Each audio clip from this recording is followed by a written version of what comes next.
He used gold to lure the frog. Driven by greed, the frog got eaten in one bite. Then he found a girl. He tried to tempt her with piles of gold, but she turned him down.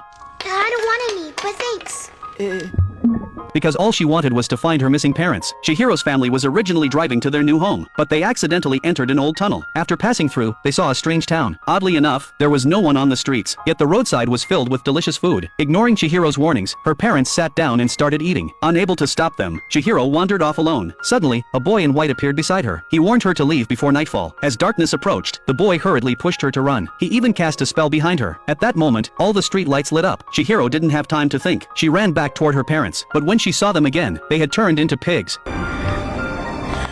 A dark figure stood behind the counter, whipping them. Terrified, Chihiro ran toward the exit, but something felt wrong. The road she came from had turned into a river. Across it was a strange, lively city. Helpless, Chihiro collapsed and cried. Her body began to turn transparent. At that moment, the boy appeared again. He shoved a pill into her mouth. Her body quickly returned to normal. He grabbed her hand and ran. Along the way, he used magic to open a forbidden gate. Then he brought her to a place called the bathhouse. He warned her not to breathe, or her human scent would be exposed. A frog suddenly sensed something. The boy immediately restrained it. To keep Chihiro alive, he told her to go down the stairs to the end. She had to find the boiler room and ask the boiler man for a job. The boiler man had 6 arms and moved swiftly. Chihiro was terrified at first, but for her parents, she gathered her courage and stepped inside. Haku told me to come here and ask you for work. Could you give me a job, please?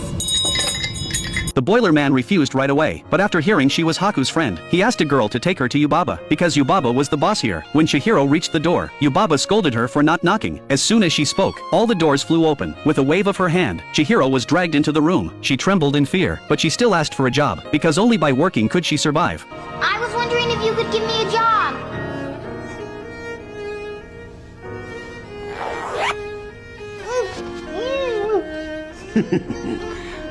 I don't want to hear such a stupid request. Suddenly, a baby's cry echoed. A giant foot kicked the door open. Seeing the baby awake, Yubaba panicked. She rushed inside immediately. Her fierce expression disappeared instantly. Taking the chance, Chihiro kept asking for a job. Annoyed by the baby, Yubaba finally agreed. She handed Chihiro a contract with magic. She told her to sign her name, but once she signed it, she would lose her memories. Luckily, when Chihiro wrote her name, she intentionally made a small mistake, so her memories weren't taken. Yubaba didn't notice at all. She took Chihiro's fake name. Then she called her apprentice, Haku. She told him to take Chihiro to work. Haku was the boy who helped her before. Even though he served Yubaba, he was kind at heart. He brought Chihiro to the bathhouse. Her job was to clean the bathtubs. That night, while pouring water, she saw No Face standing alone in the rain. Feeling sorry for him, she let him inside. For Chihiro, it was nothing, but for No Face, who had never known warmth, it meant everything.